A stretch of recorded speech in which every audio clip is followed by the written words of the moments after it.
Nosotros aportamos los estados. Nuestro estado. Okay, I'm going to give you the mic. Nosotros soportamos a nuestro estado. Nosotros aportamos a nuestro estado. Nosotros aportamos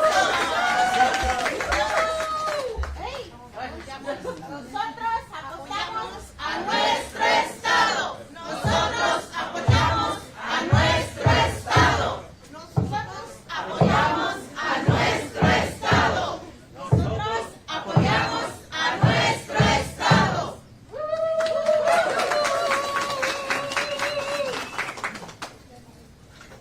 Okay, let's do one more. Who's got a chance? Can make one up on the spot. Familias unidas jamás serán vencidas.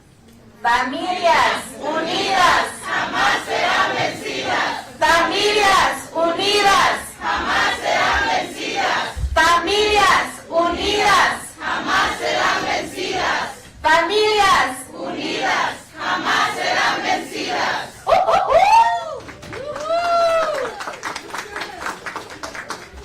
It's getting hot in here.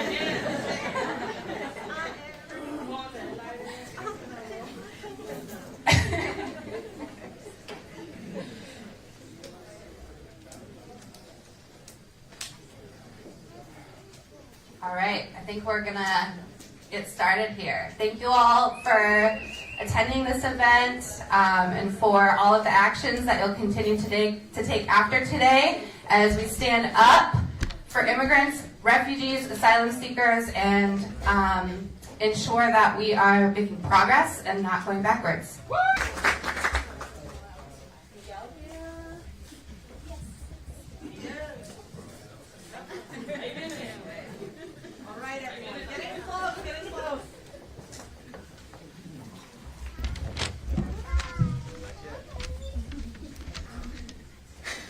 To you all, buenos dias.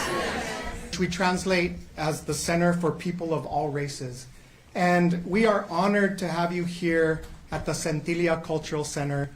This center Centilla is a name in the Nahuatl Aztec language that means to join together, to become one.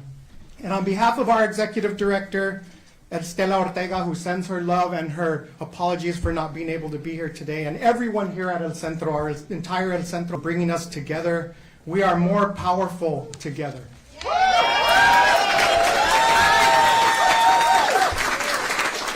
As you know, El Centro de la Raza was founded over 52 years ago through a peaceful occupation of the school building right across the plaza. A peaceful occupation of that abandoned school building where our founders said, we are going to create a place to have so our community can have a voice, so that we will not be invisible, so that we can build our community, build political power, and struggle to create a place for unity in our community. That over 52 years has continued thanks to so many people here at El Centro de la Raza who have contributed so much over so many years. Today we have 43 programs and services to serve our community. We will continue to serve and defend our immigrant and refugee communities to our utmost ability, continuing to help in providing services, to providing emergency planning, to uniting with our partners so that we are coming together to educate and organize our communities.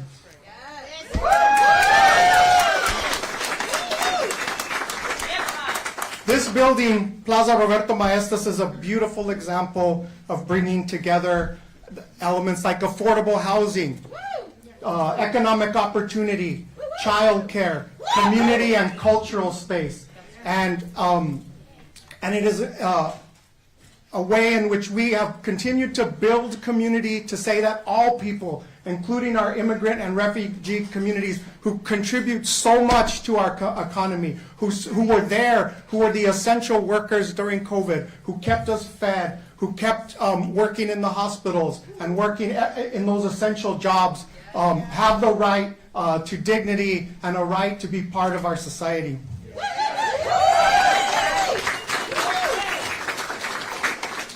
In closing, I want to thank you, Governor Ferguson, Attorney General Brown. We stand together with our friends and allies committed to organizing and building our community. So much. Mil gracias.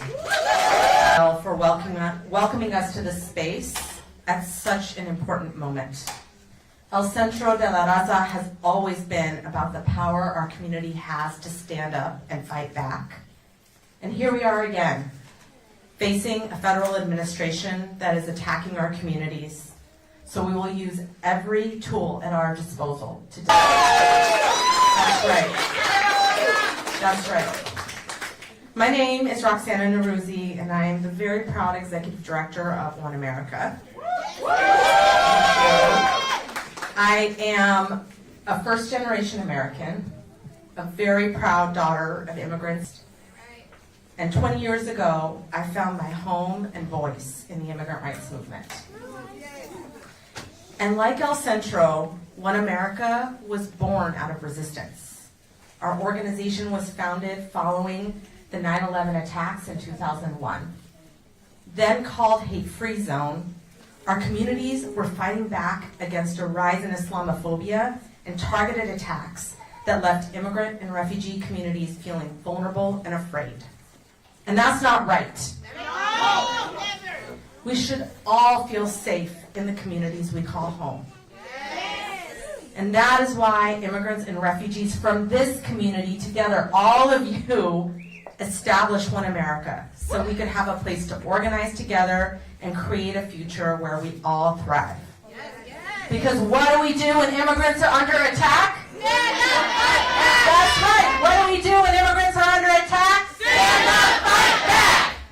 Now, almost 24 years later, our communities are still under attack in some of the most vicious and cruel ways we've seen to date. Over the last week, the Trump administration has enacted destructive executive orders that aim to strip our rights and harm all Americans. Trump's plans for mass deportation, mandatory and indefinite detentions, and the dismantling of our immigration system is not just a moral and humanitarian disaster, it's also an economic catastrophe that will spare no one.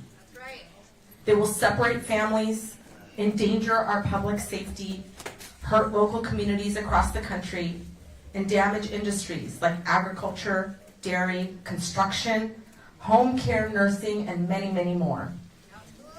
While Trump and his billionaire allies line their pockets, American families are drowning in impossible choices: rent or groceries, medicine or utilities. And now, for some families, it's about making a terrifying calculus every day. Is going to work worth risk of detention?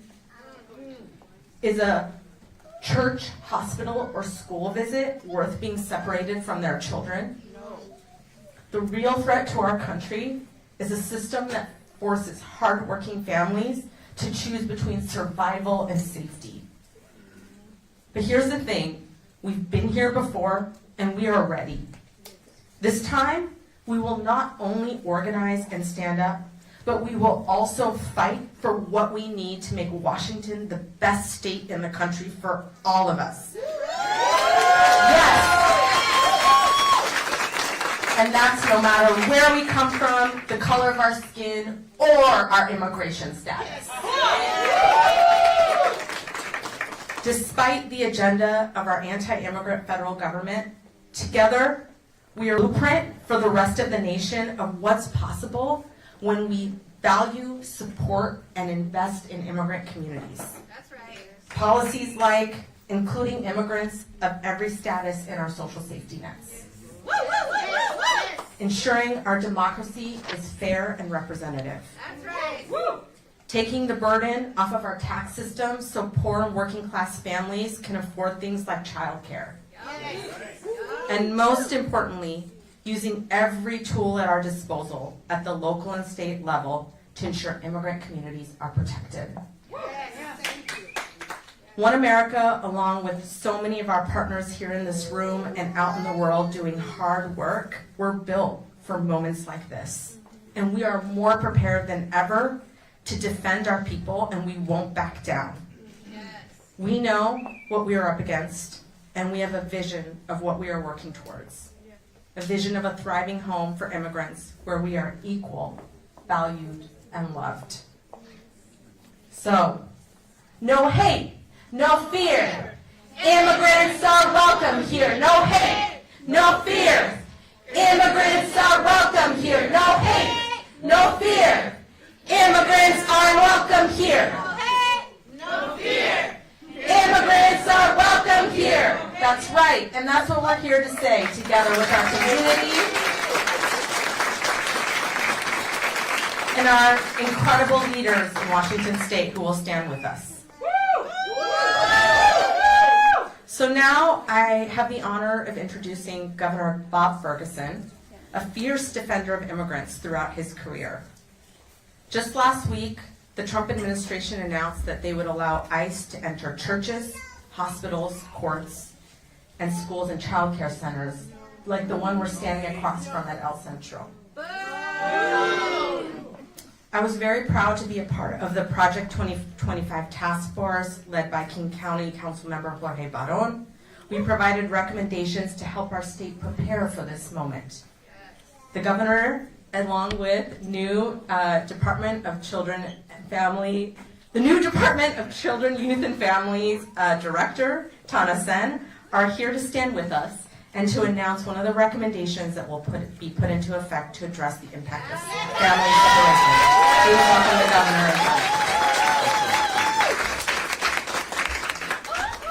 governor. Thank you so much, Roxanna, and thanks, and Councilmember Brown. Sorry about that. Where is Jorge? I know he's got to be close by. So thanks you both. So just so folks know, that was during my transition time after getting elected, but before taking office, we built a transition team, and those two individuals co-chaired a committee looking at Project 2025 and how Washington State can be prepared for what might be coming. So the two of them led a team that made recommendations. We'll be talking more about that in a moment. And Tana has a key role, as you might imagine, in state government, so we so appreciate her service. So I'll have a few remarks. Tana will have a few remarks. Then I'll be signing an executive order. Before I do that, though, I also want to thank El Centro for hosting us once again. I'm mindful as I was driving here that we've had some wonderful events here. That fight, right? We won that fight. We are here to stand for farm workers in this very room. Just a couple of years ago, many of you are here for that. We won that fight for the rights of farm workers and many others. So it's great to be back, and thank you again for all your work. I'll say, I was proud that, when Donald Trump was first elected, the first state to stand up to him and defeat him in court was Washington State on the first notice ballot. And I was proud to lead a team in the AG's office that brought that case and won that case. I was equally proud that the first state to stand up to Donald Trump and take him to court and beat him in court was once again Washington under the leadership of our new Attorney General, Mitch Brown. That issue, of course, is on birthright citizenship, and the team in the AG's office does fantastic work. I know are feeling a lot of things right now. We have a state of leaders at the local and state level who are very, very committed to defending your rights and upholding the values of all Washingtonians. We've been first in the past. We're first again. We'll stand up. That's central to who we are, and we'll continue doing that. We're also mindful that with the AG's office, we're able, when the president oversteps his authority, you can be sure Washington State will stand up and take him to court and win almost every single time. We're also mindful that presidents have a lot of authority. They do, and go against our values. We also need to prepare for those events as well, to minimize the impacts to Washingtonians when a president does something that may be lawful, but goes against our values.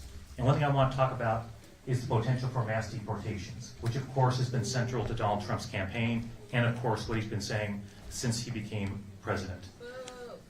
He was clear about his intentions, so I want to be clear about the impacts if that were to happen. It means ripping families apart. It means kids losing their parents. It means business losing their workers. It means communities being significantly altered. We need to be prepared if this were to come to pass. So today I'll be signing an executive order after Tana says a few words, directing the immediate creation of the Family Separation Rapid Response Team in the Department of Children, Youth and Families, which Tana Sen heads up.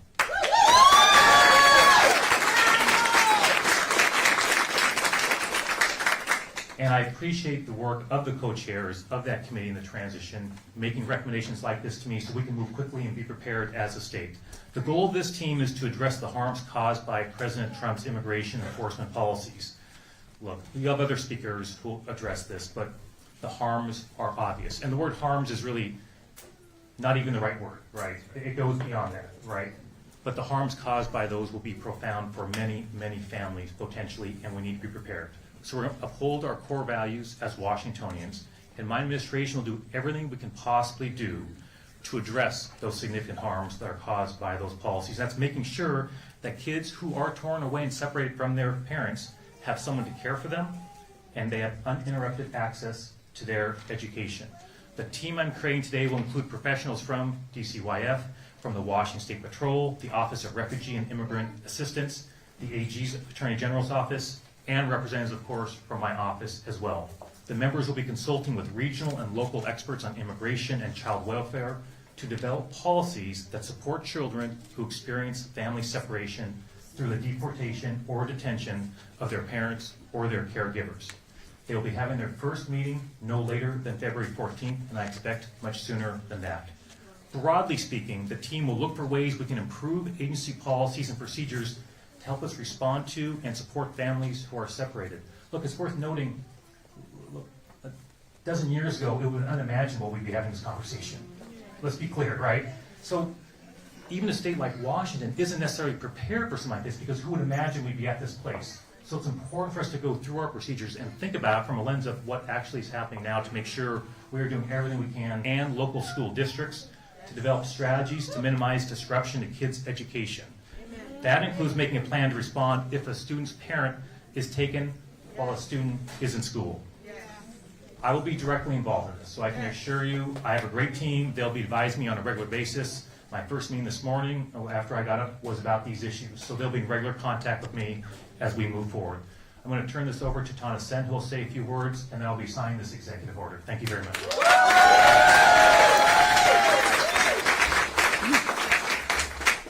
Good morning. It's a huge honor to be standing here, and I'm so grateful to thank Governor Ferguson for making this one of his first actions to make sure that we're protecting families across Washington State.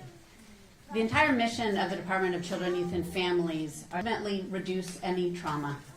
And we are standing ready and waiting to work together with agencies across Washington State to make sure that children in mixed status families are protected, are supported when their parents or primary caregiver are deported or removed from our country.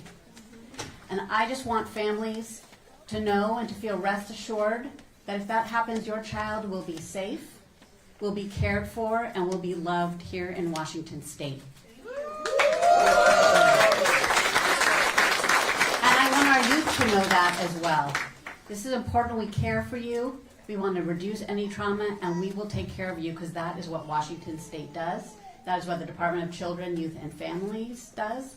And that is what we are telling all of you today, that Washington is standing strong together on the local level, the county level, and the state level to protect families and children in Washington State.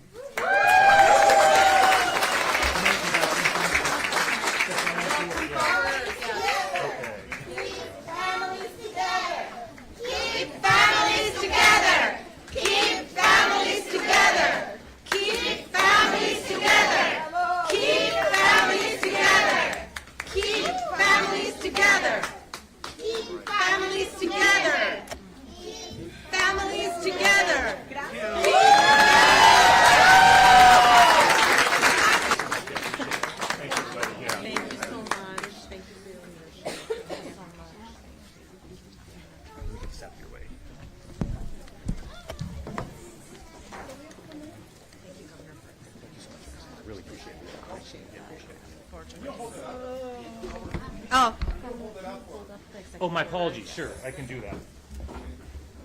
I guess I gotta learn how to do this. Okay.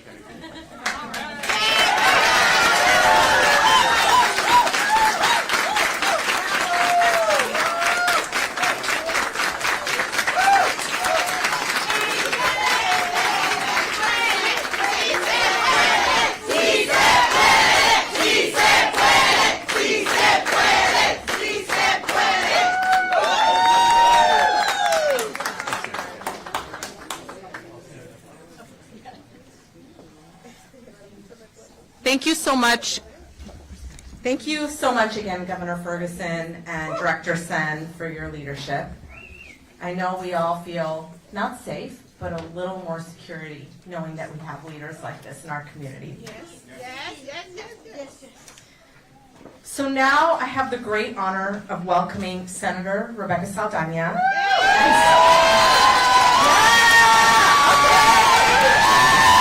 Some love in her district. We love Rebecca. Okay, and also together with Rebecca, our state senator, Julio Cortez. Together, these two incredible leaders co-chair the Latino caucus in our state legislature. And are not only leaders from and for our community, but longtime fighters for immigrant justice and protections and defense in the state legislature. Let's give them a warm welcome. Buenos dias! The 37th Legislative District, welcome. This is your home. In the 37th, the world calls home. And my whole life, we have been fighting reform to the broken immigration system. That's right. And we will not wait for the other Washington to get things right. No. So as we live in a time when national rhetoric fosters fear and division, leaving those who contribute so much to our country feeling uncertain and unseen, here in this Washington, we reject divisiveness. Yes, We stand for justice, Yes. equity, Yes. and believe in the power of our community.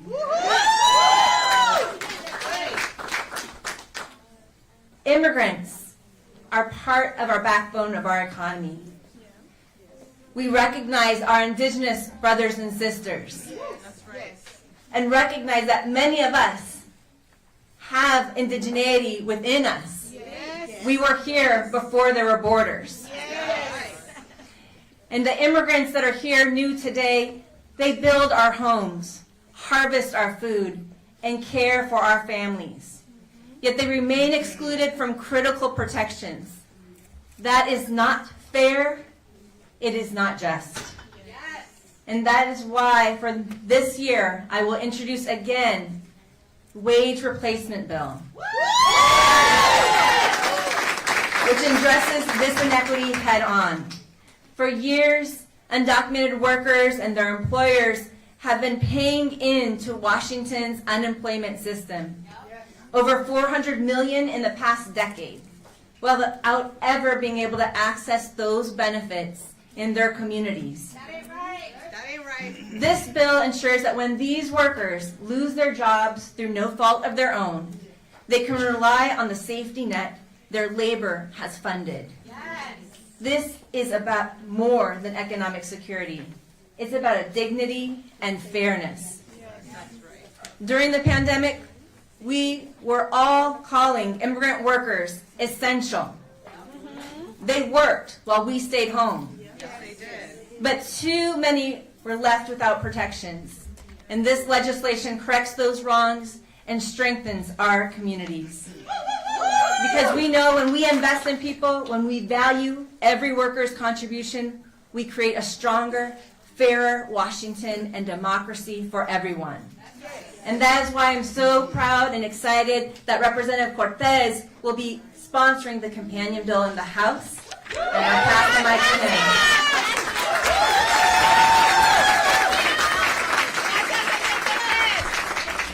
Hola, buenos días, mi gente. ¿Cómo están? ¿Bien? ¿Con ganas?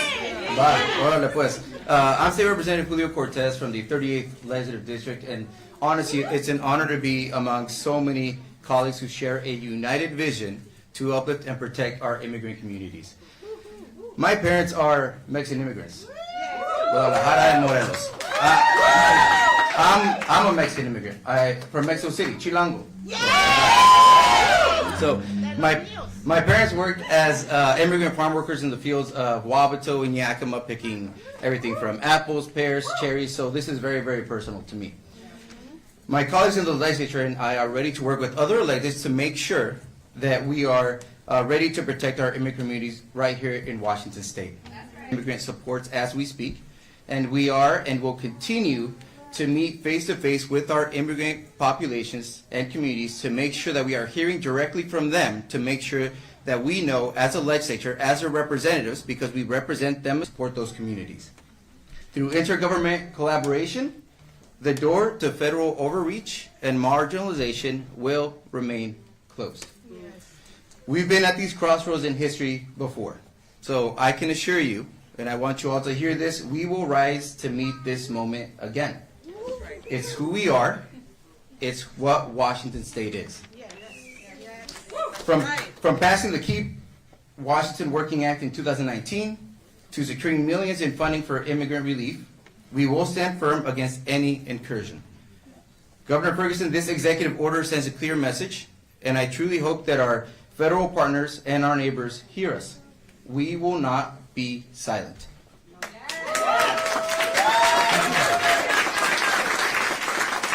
As Dolores Huerta once said, walk the street with us into history and get off that sidewalk.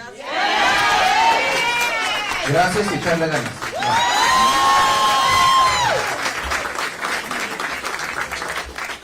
Thank you so much to our incredible state representatives and senators. Thank you for inviting us to get off the sidewalk and to join the movement. Now, I'm so honored to have the opportunity to invite Washington State Attorney General Nick Brown to share the powerful actions he has taken, and not just taken, but won. Yes.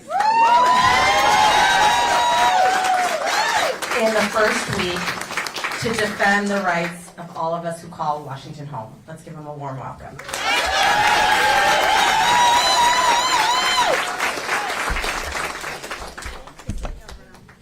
You did it. Welcome, America and El Centro, for gathering everyone here today to talk about some of the most pressing and important issues that we have here.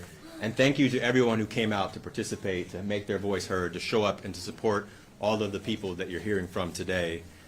When I took office 12 years ago, I made an obligation to defend the United States Constitution and the laws and Constitution of the state of Washington. So last week, when the President tried to change the Constitution by his own and redefine what it means to be an American in this country, acting like a king, ignoring our democratic process, we could not let that stand. And Washington State was proud to remind the nation that we are not afraid to defend our values and our people and uphold the Constitution.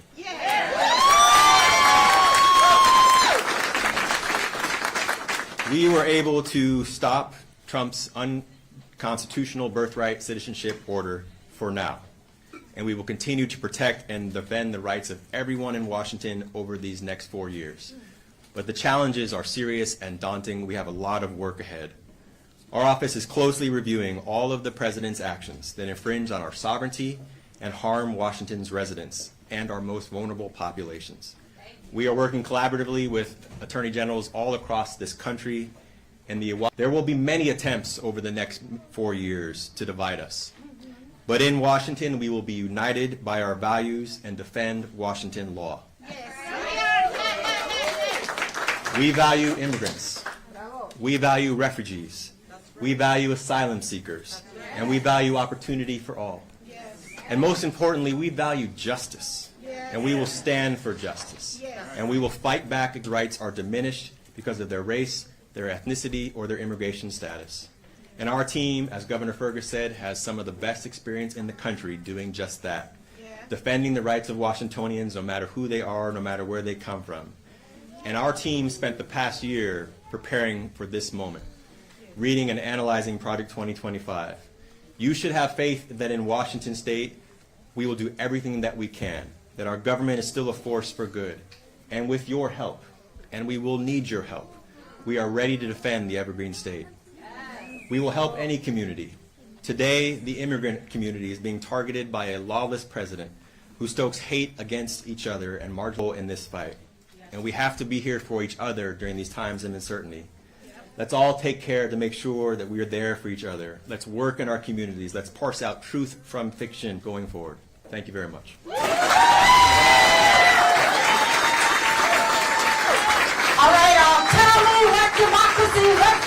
This is what democracy looks like. Tell me what democracy looks like. This is what democracy looks like. Tell me what democracy looks like. This is what democracy looks like.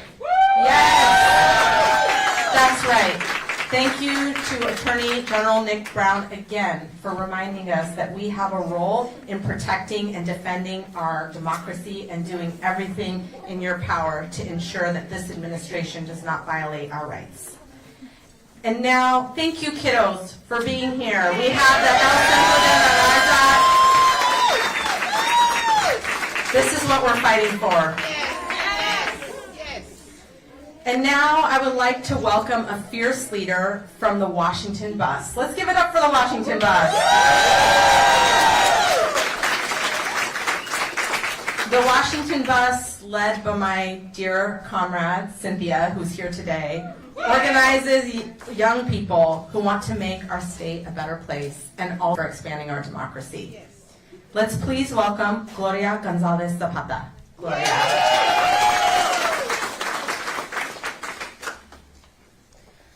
Buenos dias. My name is Gloria Gonzalez Zapata, and I was born and raised in Seattle. My parents are immigrants. My dad is from Mexico, and my mom is from Panama. I consider both of those places home as well.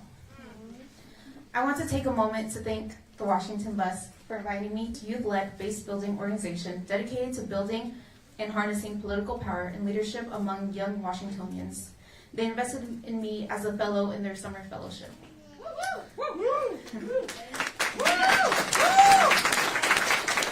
The 14th Amendment is enshrined in our Constitution to ensure that no politician can ever single-handedly decide who among us is worthy of citizenship. President Trump does not get to decide who is American enough to deserve U.S. citizenship. Birthright citizenship, the principle that anyone born in the United States is automatically a citizen, dates back to 1868. Excluding people born here would unfairly create a permanent underclass. People who have never known any other country may be rendered stateless. This order not only affects children born in the U.S., but also sends a harmful message of exclusion to others whose citizenship may be questioned because of their race or their parents' origins. Some of you may resonate with my story as a first-generation immigrant.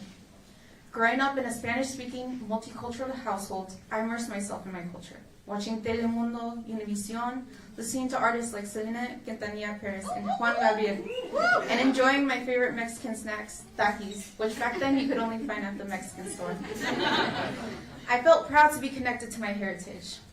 Throughout my public school years, I overheard my classmates and even teachers comment on how bad it was that my parents taught me Spanish, or that I didn't know. My 5th grade music teacher scolded me for not knowing who the Beatles or Queen were. In situations like that, it's easy to feel alienated, sad, and even scared. But I was lucky. I had a small group of first-generation friends like myself. Some from Korea, India, Mexico, China, and Ethiopia, who shared similar experiences. We built strong bonds, navigating life in the U.S. while maintaining deep connections to our culture. Through this group, I found strength, support, and the opportunity to learn about different cultures and had enough attention on the increased fear, isolation, and psychological tolls these policies will take on communities. If I hadn't had those friends who shared my background, I honestly don't know how I would have coped or what I would have felt. In recent years, there has been an influx of immigrants and asylum seekers to Washington, and I can only imagine how many of our community members have worked tirelessly to build a sense of belonging. That sense of belonging where people share a common understanding of hardship, strength, and resilience. This is priceless. It's where we find support, hope, and the collective power to push forward. That's right. That is what makes our community so strong and irreplaceable. I stand here today to send a clear message to all. No matter what race, immigrant status, or city we live in, we all deserve to be free from fear. We will not stand by while the Trump administration tries to strip away our constitutional rights. We will fight for birthright citizenship, for our communities, and for the future where everyone is truly equal. Thank you.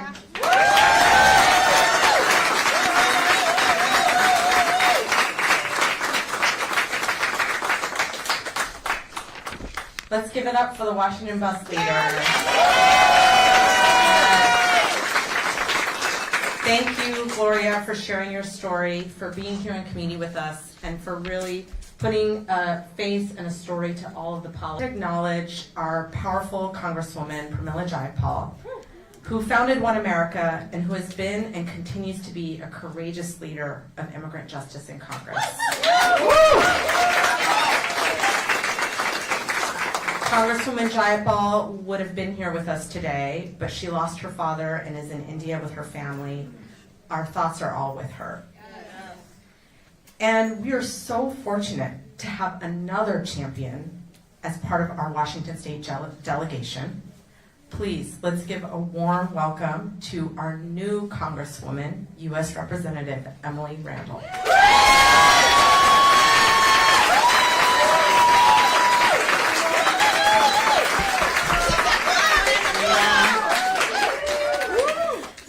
Gracias por invitarnos aquí.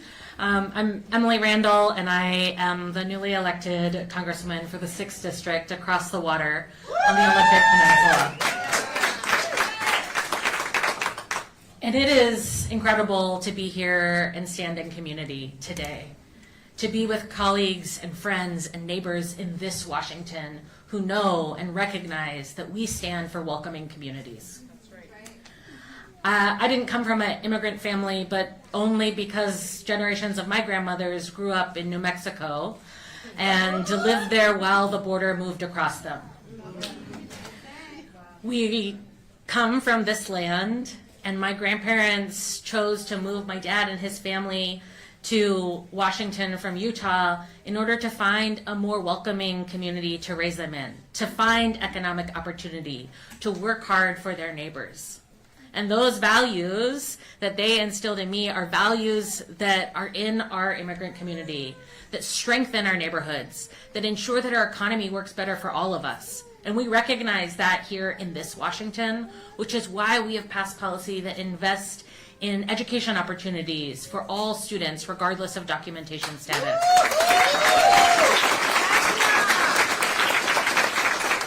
It's why we've expanded Apple Health to ensure that everyone has the health care that they need when they need it. It's why we've worked hard to make sure that housing is more affordable for all of us, and that the folks who are building our homes are protected, and that they have access to a safety net too.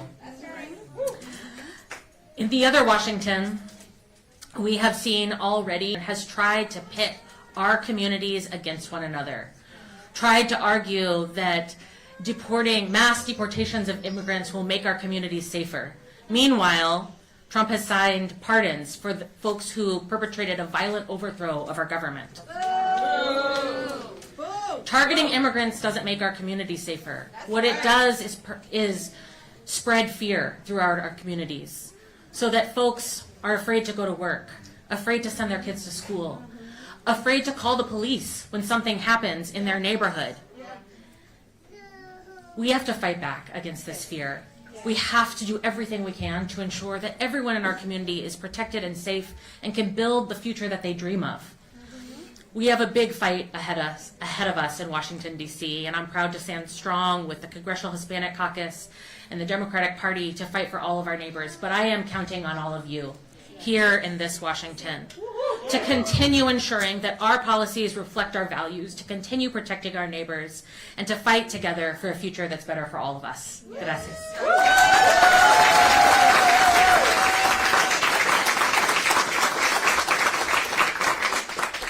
Another big thank you to Congresswoman Randall. Yes. We will be there, and we are also counting on you to stand up against anti-immigrant legislation.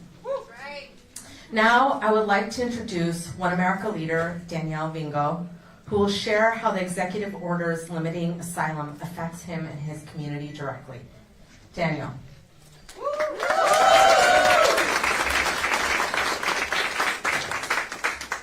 Good morning, everyone, and thank you for being here. My name is Daniel Vingo. I'm from Cabinda. It's Africa, part of Angola that's fighting for its own independence. And me and a lot of young in my country, Cabinda, we believe that Cabinda is not born at that time, but my dad was always telling me about the story about our land. And when I grew up, I start thinking different that Cabinda is not Angola. In sense, when you think like that, you have a lot of retaliation from Angolan government. And I've been persecuted a lot of time, been arrested, tortured, and that's the cause that's make me leave my country, because no one wants to leave countries, and I miss my family, all of that. And this week has been so very hard week for us. And when I decided to come to USA, I came here to Washington, and for real, I found a good place here in Washington. And I was in Riverview Park, United Methodist Church in Capoeira. I want to thank Pastor James for opening the door. I want to thank Pastor James for opening the door for your church for us, the asylum seekers, to be in there. So I found a peace, I found protection over there, and I make a good friends. So after come here, apply for asylum seeker, apply for asylum, and it took me 150 days to get my work permit. After I got my work permit last July, and I started working. I was very happy. I was like, I'm at school, I'm studying at Seattle Central College, and everything is going pretty good to me. But things changed when the election happened and the result was that we were fleeing, and that's very hard for us, the asylum seekers. So since last week, we are afraid. We are not going out. Since last week, I can see people from my community calling me, hey, what's going on? I can go to school, I can go to the hospital, I can go to the public transportation. Stand with us for the asylum seekers, for the immigrant and documented. Thank you for being here. And I have this question, especially for 61 million that the budget that have to be applied for supporting asylum seekers. That amount is very important, because we must keep investing in education, we must keep investing in housing, we must keep investing in healthcare for asylum seekers and immigrants. So thank you for the time for being here.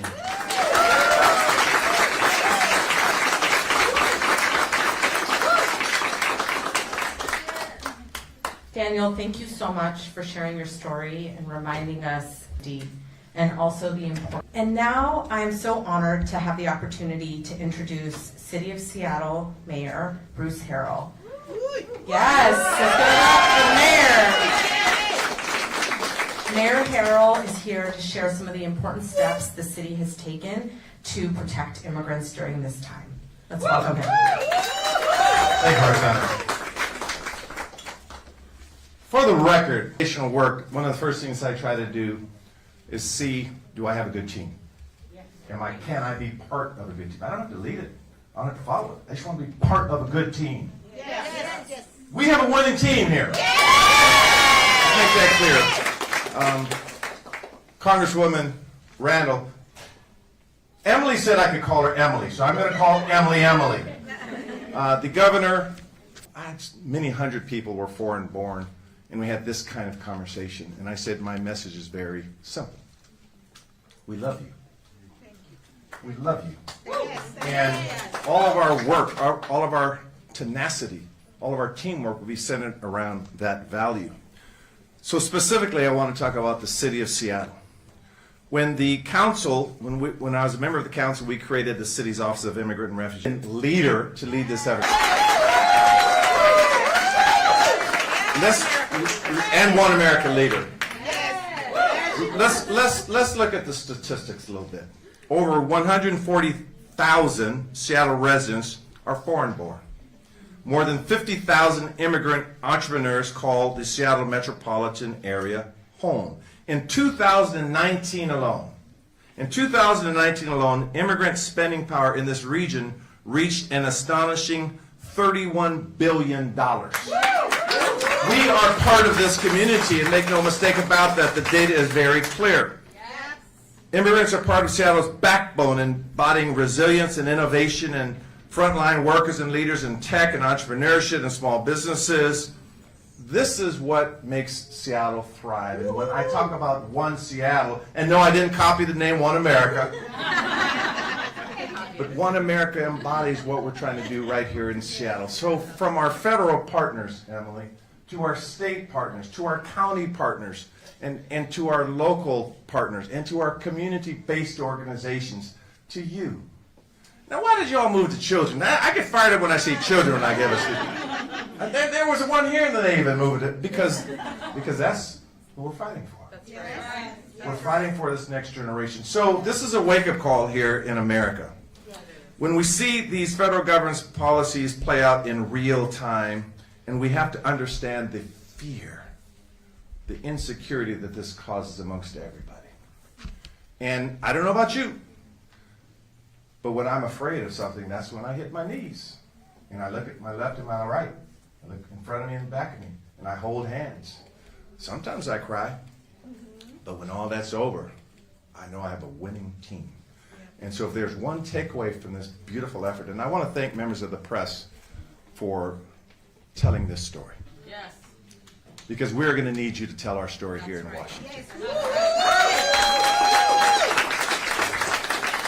That we are having meetings with the organizational groups. I think many of you have read about the order that we put out on the City of Seattle directing all of our department heads to be ready, to be prepared.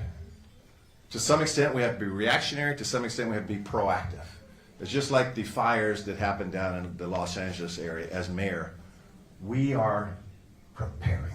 Yes. Why? Because we have this team. So my departments, led under this fine young lady's leadership, and other members of my executive team, Greg Wong is here, Deputy Mayor. You have our commitment. It is as simple as that. You have our commitment. And the next time I address a crowd like this, y'all better have some children on the floor too. Because at the end of the day, we are fighting for the next generation. Thank you very much.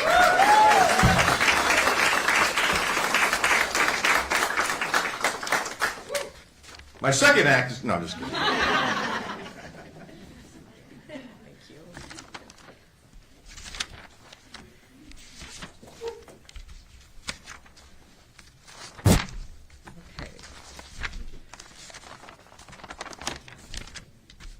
Mayor Harrell, thank you again. Thank you for your leadership. Thank you for reminding us of the importance of this moment and also what we're fighting for. So our kids don't have to stand here and fight to defend, but can fight for what we actually need to thrive. Thank you so much. And now I would like to introduce Dora Poke, who is a powerful SCIU 775 member and One America leader, who will share her story. The immigrant rights movement and labor have had a long history of solidarity, which is now more important than ever. So let's welcome Dora to tell us a little bit about how we'll work together.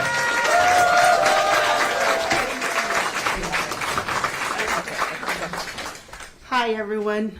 I'm not going to cry. It's so close to home. But my name's Dora Poki. I use she, her pronouns. I am an in-home care worker. My parents came to America to work the fields of Texas from Mexico. And once they became citizens, they set up roots, including having me. While I was born in Texas, I've lived in Tacoma, Washington for 30 years. I've raised my own children here. I have nieces, nephews, and I have grandchildren here. And then, when the Trump administration announced his attacks on our communities, it caused my anxieties to rise. I became afraid for all my family in Washington. You see, my husband is born in Mexico and is not documented. I worry that one day he'll go to work and not come back. He works. He's contributing to our economy and community. He's an abiding citizen. We pay taxes. We want that American dream. That's right. And I will not live in fear. I will not hide and stay quiet while the Trump administration is threatening my family and so many others. I know Washington. I know here in Washington, we our immigrant families are going to be protected. So what are we going to do? We are going to get prepared. Let's know our rights. We need to organize, and it will take all of us to fight back against these attacks in our communities. Immigrants are the labor movement. Without us, what will happen to America? We are the cooks, construction workers, the caregivers, nurses, farm workers, and so much more. We are everywhere. When I am making dinner, I know there were hardworking immigrants' hands that helped pick that vegetable, that lettuce that I was eating, that we're eating. America is eating from the hands that the Trump administration hates.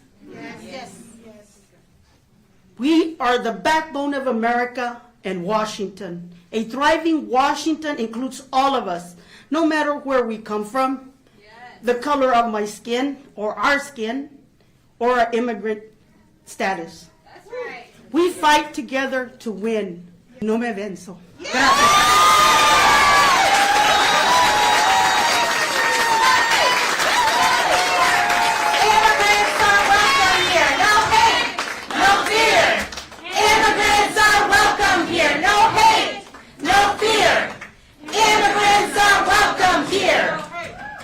Thank you so much, Dora, and you are so right that together we can fight and we can win.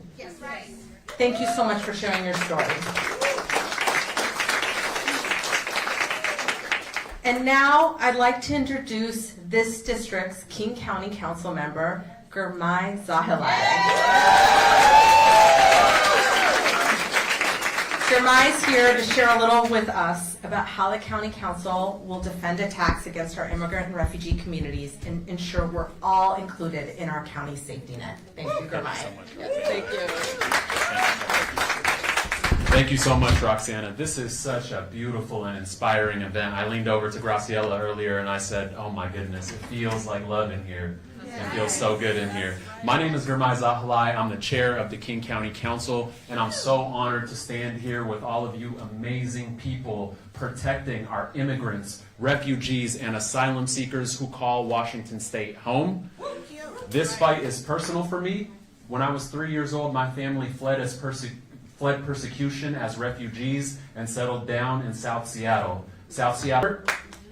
All of those things that we needed to rebuild our lives. And this is not a unique story. It's the story of so many people who are in this room right now. It's not about the uniqueness. It's about one simple message.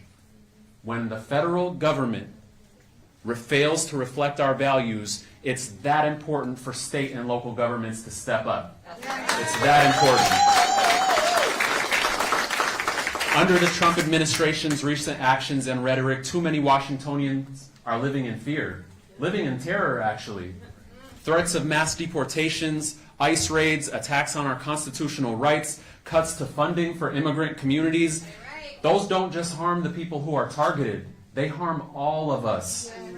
As chair of the King County Council, I'll work with incredible colleagues like Councilmember Jorge Baron, who is here. Like my team members, Graciela Nunez Pargas, who is here. To ensure our local government remains a shield against these harmful policies. We will uphold the law with just enforcement. We will fight for and expand funding for social safety nets. And we will work tirelessly to ensure that everyone, regardless of their background, has access to the opportunities that they need to succeed. This moment demands bold leadership and unwavering solidarity. I'm so proud that we live in Washington State, this beautiful corner of our country, with strong allies in our governor, our attorney general, our mayor, One America, El Centro, so many organizations. Together we can make sure our home is a beacon of hope and opportunity. Thank you so much, everyone.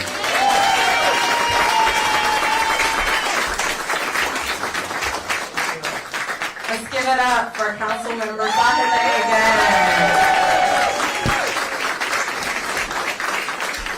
Thank you so much for your leadership and also for bringing so many of our electeds together.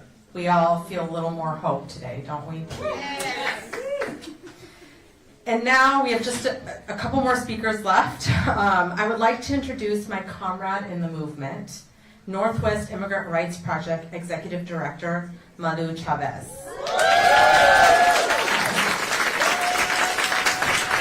Malu is here to share with us how NIRP and the immigrant rights community more broadly is preparing to protect and defend the rights of immigrants in our state. Hi everyone.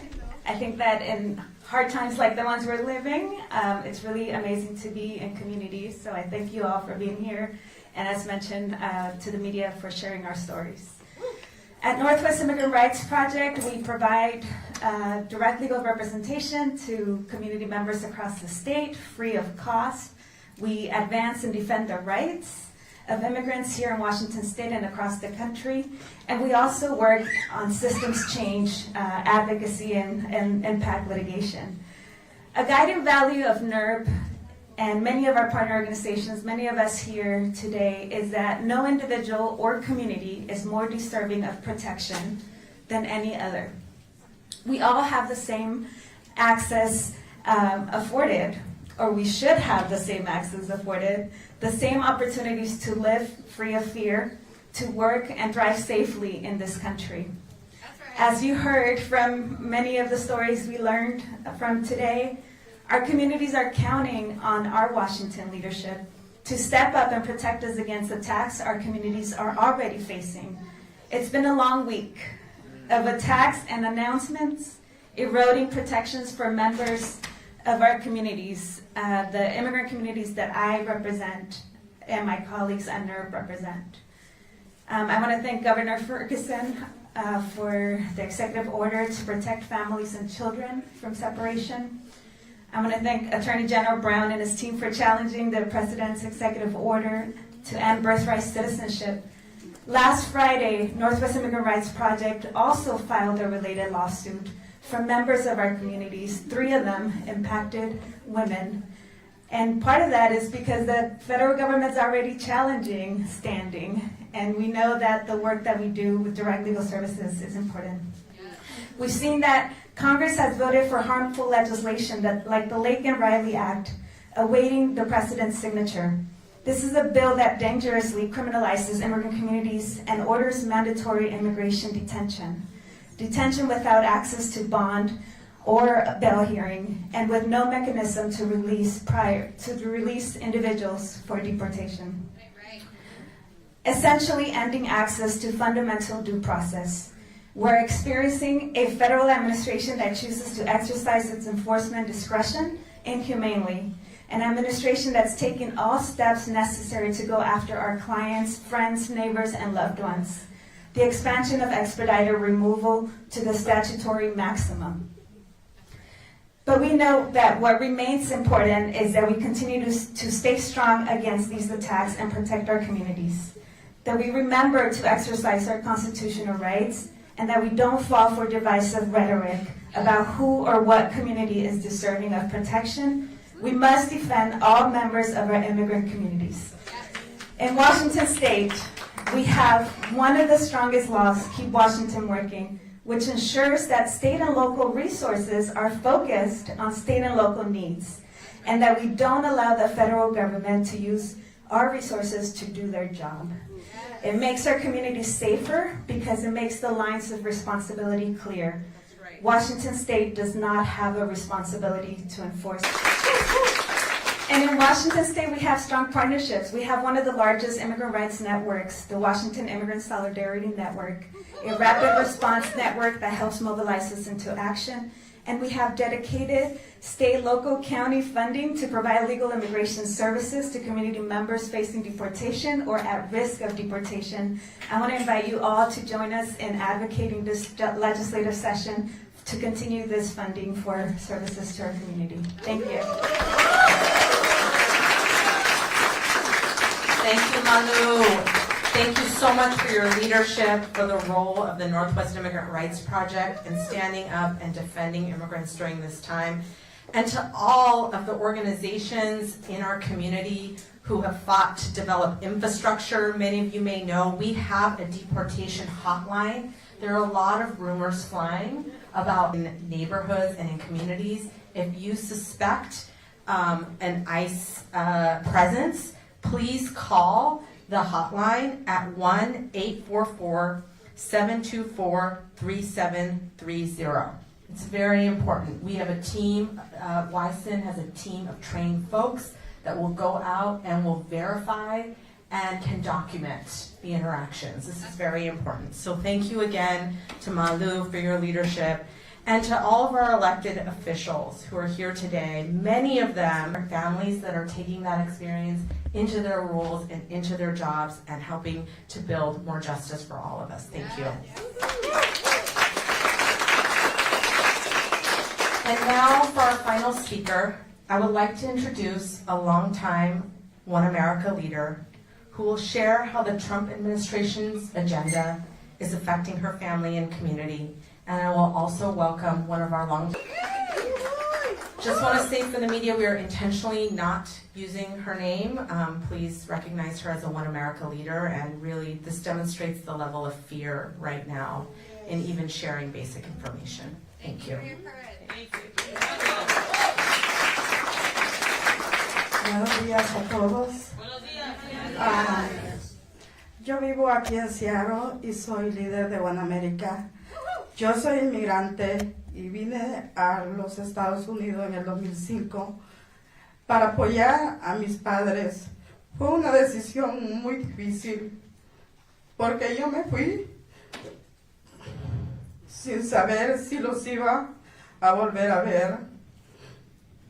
Desafortunadamente perdí a mi madre y no pude estar con ella en los últimos momentos. Estos son los tipos de decisiones que enfrentamos todos como hoy, cómo vamos a ganar, cómo voy a ganar dinero para asegurar que mi familia tenga lo que necesita para vivir una vida próspera. Yo hice mi hogar aquí en Washington, buscando mejores oportunidades para mi familia. Tuve mis 3 hijos con mi esposo y somos miembros muy activos de nuestra comunidad. En estos 19 años hemos tenido subidas y bajadas. No es fácil pasar del impacto del COVID, que COVID tuvo en todas nuestras vidas, enfrentar los ataques que están pasando ahora por este nuevo presidente. Mi hermana está apelando su asilo y ha sido un proceso largo, duro, y ahora el proceso está intentando quitarle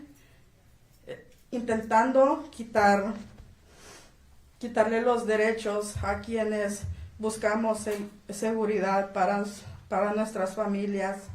Esto no es justo. Yo también soy voluntaria.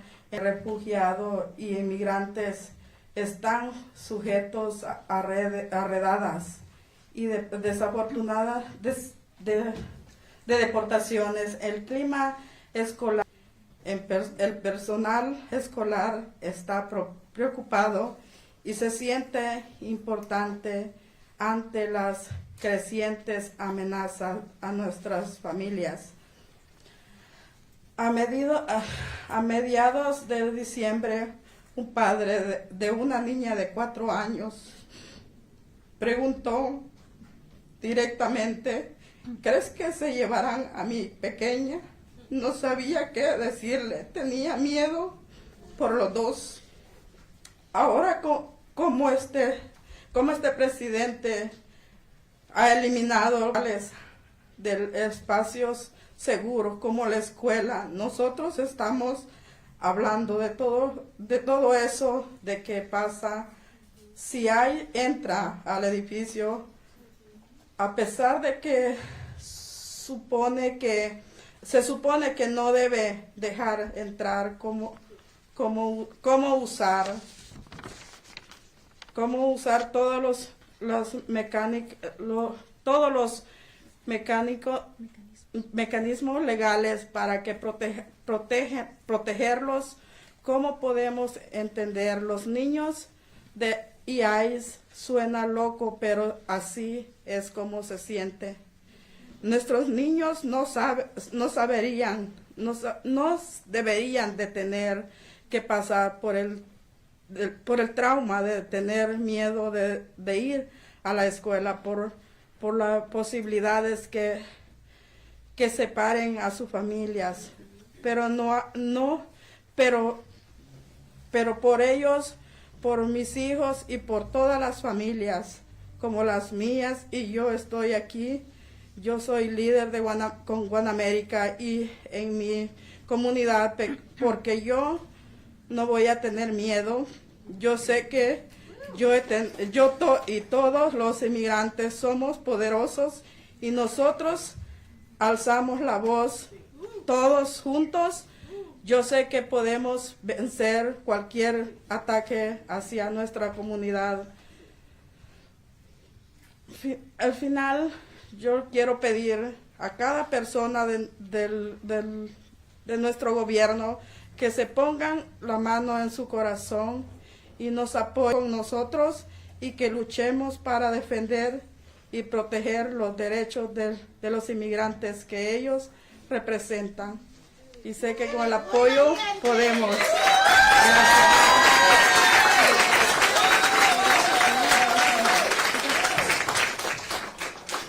Hello, good morning. I live here in Seattle. I'm a leader with One America. I am an immigrant, and I came to the United States in 2005 because I needed to support my parents. It was a tough decision because I left without knowing if I would see them again.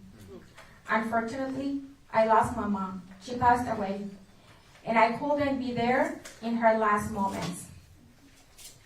These are the kinds of decisions we all face.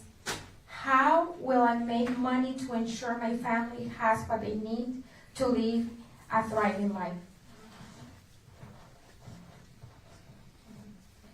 I made my home here in Washington, looking for better opportunities for my family. I had my 3 children with my husband, and we are very active members for our community. In these 19 years, we have had ups and downs. It's not easy to go from the impact that COVID had on all our lives, and now to face the attacks that are happening now by this president. My sister and brother have been appealing their asylum, and it's been a long and challenging process. Now, our president is trying to take away the rights of those seeking safety for their families. This is not fair.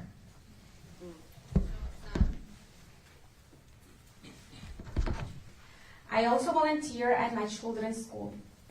Ever since it became known that our refugee and immigrant communities are subject rapes and deportations, the school climate has been one of anxiety and fear. School staff are concerned and feel powerless in the face of the growing threats to our families. In mid-December, a father of a 4-year-old girl asked me directly, "Do you think they will take my little girl?" I didn't know what to say. I was afraid for both of them. Now, this president has removed legal protections from safe spaces like schools. We are talking about all that. What happens if ICE enters the building, even though we are not supposed to let them in? We all use legal mechanisms to protect our children and families. How do we stand between children and ICE? It sounds crazy, but that's how it feels. Our children should not have to go through the trauma of being afraid to go to school because of the possibility of their families being separated. Right. But for them, for my children, and for all families like mine, I am here. I am a leader with One America and within my community because I will not be afraid. I know that I and all immigrants are powerful. If we all together lift up our voices, I know we can overcome any attack on our communities. Finally, I want to ask or tell each person in our government to put their hands on their hearts, support us, and stand with us, and to fight to defend, advocate for, and protect the rights of the immigrants they represent. Thank you so much.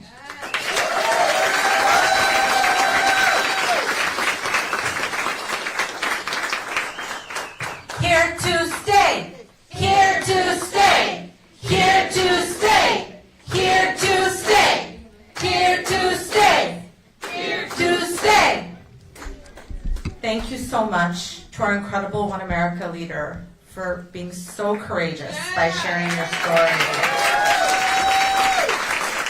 It takes so much courage, but it's so important that we know this fight is not just about policies and politicians, but about real people's lives. And I want to take a moment, thank you for reminding us about the fears of deportation. I want to say the hotline number one more time to make sure it's correct. If you have seen any ICE activity, know someone who is being held or anything regarding deportations, please call our deportation hotline at 1-844-724-3737.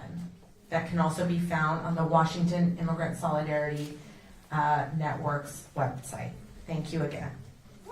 Critical time. While we have so much in front of us, all of us together here today, from our elected officials to our community partners, to labor, faith, and mostly all of us as immigrants and allies here in this room, is a testament to our strength and ability to not only stand up and defend, but ensure a brighter future with a true multiracial democracy for the next generation.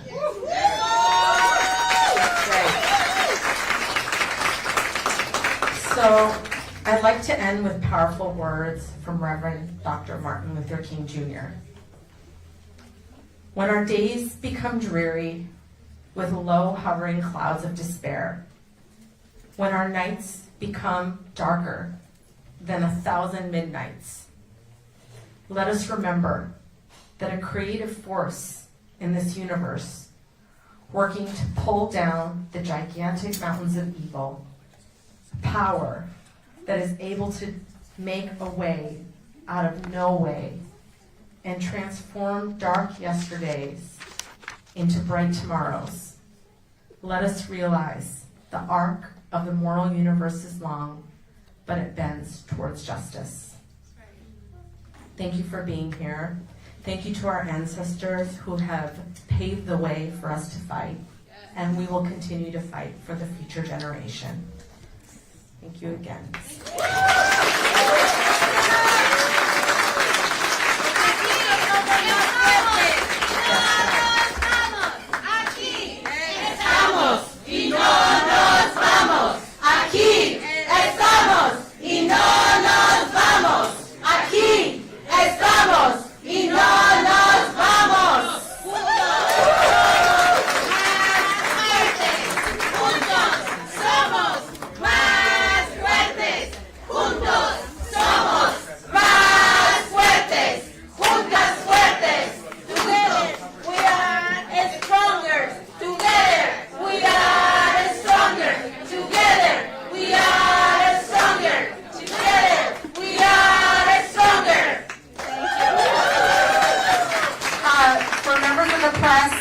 Speakers will be available for interviews, questions, any follow-ups. Thank you again for being here.